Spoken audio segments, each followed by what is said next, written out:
ಆಸ್ತಿ ಮಾರ್ಕೊಂಡು ಮಾರಿ ಬಿಡ್ರಿಪ್ಪ, ಬಹಳ ಸಾಲದಾಗ ಅದೀವಿ ನಾವು, ಬಿಲ್ ಕೊಡಕ್ ಆಗುದಿಲ್ಲ ಅಂತ ಉಡಾಪೆ ಉತ್ತರವನ್ನ ಇವ್ರು ಕೊಡ್ತಾ ಇದ್ದಾರೆ.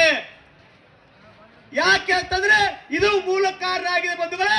ಹಾಗಾಗಿ ನಮ್ಮ ರೈತ ಚಳವಳಿ ಯಾರ್ಯಾರು ಸಕ್ಕರೆ ಕಾರ್ಖಾನೆ ಮಾಲೀಕರದಾರಲ್ಲ ಅವರ ಖಾಸಗಿ ಆಸ್ತಿಯನ್ನು ಜಪ್ತಿ ಮಾಡಿ ಅದನ್ನ ಹರಾಜು ಹಾಕಿ ನಾವು ಕಾರ್ಖಾನೆಯನ್ನ ಪ್ರಾರಂಭ ಮಾಡಬೇಕಾಗತ್ತೆ ಬಂಧುಗಳೇ. ಅದು ಯಾರ ದುಡ್ಡು? ನಮ್ಮ ರೈತರ ದುಡ್ಡಿನಿಂದ ಅವತ್ತು ಸಾವಿರಾರು ಕೋಟಿ ರೂಪಾಯಿಗಳನ್ನ ಮಾಡಿದ್ದಾರೆ. ಅವರು ಫ್ಯಾಕ್ಟರಿಗಳನ್ನ ಸಾವಿರಾರು ಕೋಟಿ ರೂಪಾಯಿ ಸಾಲದಾಗ ಕೇಳಿದಾರ. ನಮ್ಮ ರೈತರ ದುಡ್ಡನ್ನ ತಿಂದಿರ್ತಕ್ಕಂಥವ್ರು ಇವರು 4,000 ರೂಪಾಯಿ ಕೊಡ್ಲಿಕ್ಕೂ ಸಾಧ್ಯ ಇದೆ. ಅವರು ಮೊಂಡತನದಿಂದ ನಮಗೆ ಸಿಗ್ತಾ ಇಲ್ಲ. ಇನ್ನೊಂದು ಮಾತನ್ನ ಮುಗಿಸ್ತಾ ಇದ್ದೀನಿ ಬಂಧುಗಳೇ.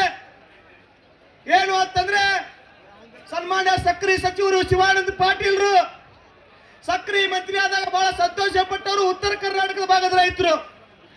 ನಾವು ದಕ್ಷಿಣ ಕರ್ನಾಟಕದವರು ಯಾರಾದ್ರೂ ಸಕ್ಕರೆ ಮಂತ್ರಿಗಳಾದ್ರೆ ಅವನಿಗೇನು ಗೊತ್ತು ಸಕ್ರಿ ಬಗ್ಗೆ. ನಮ್ಮ ಭಾಗದಲ್ಲಿ ಬಹಳ ಕಬ್ಬು ಬೆಳಿತೀವಿ, ನಮ್ಮ ಭಾಗದವರೇ ಮಂತ್ರಿ ಇರ್ಬೇಕಂತ ಹೇಳ್ತಕ್ಕಂಥವ್ರು ನಾವು. ಶಿವಾನಂದ ಪಾಟೀಲ್ರು ಭಾಷಣ ಕೇಳಬೇಕು ಅಧಿವೇಶನದಲ್ಲಿ. ಅವ್ರ ಭಾಷಣ ಏನಂತಂದ್ರೆ ನಾವೆಲ್ಲ ಡಿಜಿಟಲೀಕರಣ ಮಾಡ್ತೀವಿ, ಕಾಟಾ ಡಿಜಿಟಲೀಕರಣ ಮಾಡ್ತೀವಿ, ರಿಕವರಿಯನ್ನು ಸರಿಯಾಗಿ ಮಾಡ್ತೀವಿ ಅಂತ ಹೇಳಿರ್ತಕ್ಕಂಥ ಶಿವಾನಂದ ಪಾಟೀಲ್ರು 2023ರಲ್ಲಿ ಮಾಡಿರ್ತಕ್ಕಂಥ ಭಾಷಣಗಳು 2024ರಲ್ಲಿ ಇಲ್ಲ. ಯಾಕೆ ಇಲ್ಲ ಅಂತಂದ್ರೆ ಬಾಗಲಕೋಟೆಯಲ್ಲಿ ಗಜಕೇಸರಿ ಅಂತಕ್ಕಂಥ ತನ್ನ ಮಗಳನ್ನ ಕರ್ಕೊಂಡು ಬಂದ್ರು ಚುನಾವಣೆಗೆ. ನಾವು ಗಜಕೇಸರಿಯನ್ನ ಕರ್ಕೊಂಡು ಬಂದು ಚುನಾವಣೆ ಮಾಡಿ ರೈತರ ಬಾಳಿನಲ್ಲಿ ಬೆಳಕನ್ನ ನೀಡ್ತೀವಿ, ರೈತರಿಗೆ ಒಳ್ಳೆದನ್ನ ಮಾಡ್ತೀವಿ ಅಂತೇಳಿ ಶಿವಾನಂದ ಪಾಟೀಲ್ರು ಇಡೀ ಬಾಗಲಕೋಟೆ ಲೋಕಸಭಾ ಕ್ಷೇತ್ರ ತುಂಬಾ ಅಡ್ಡಾಡಿದ್ರು. ಆದ್ರೆ ಹಣಿಬರ ಗಜಕೇಸರಿ ಯೋಗ ನಮ್ಮ ರೈತರಿಗೆ ಬರಲಿಲ್ಲ, ಶಿವಾನಂದ ಪಾಟೀಲ್ರಿಗೆ ಬಂತು.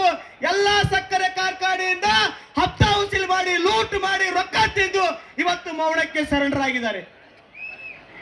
ಯಾಕೆ ಶಿವಾನಂದ ಪಾಟೀಲ್ ಮೌನಕ್ಕೆ ಸರೆಂಡರ್ ಆಗಿದ್ದಾರೆ ಅಂದ್ರೆ ಎಲ್ಲಾರ ಕಡೆ ಹಪ್ತಾ ತಿಂದಾರ, ರೊಕ್ಕ ತಿಂದಾರ. ಅದಕ್ಕಾಗಿ ಇವತ್ತು ರೈತರು ಹೋರಾಟಕ್ಕೆ ಬರಕ್ ರೆಡಿ ಇಲ್ಲ.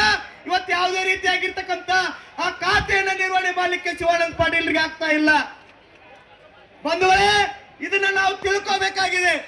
ಹಾಗಾಗಿ ಈ ಸತ್ಯವನ್ನ ನಾವು ತಿಳ್ಕೊಂಡು ಮುಂದಿನ ಚಳವಳಿಯನ್ನ ನಮ್ಮ ನಾಯಕರು ಯಾವ ರೀತಿ ಹೇಳ್ತಾರ ಆ ರೀತಿ ಮುಂದುವರಿಸೋಣ ಅಂತಕ್ಕಂಥ ಮಾತನ್ನ ಹೇಳಿ ನನ್ನ ಮಾತನ್ನ ಮುಗಿಸ್ತಾ ಇದ್ದೀನಿ. ಎಲ್ಲರಿಗೂ ನಮಸ್ಕಾರ.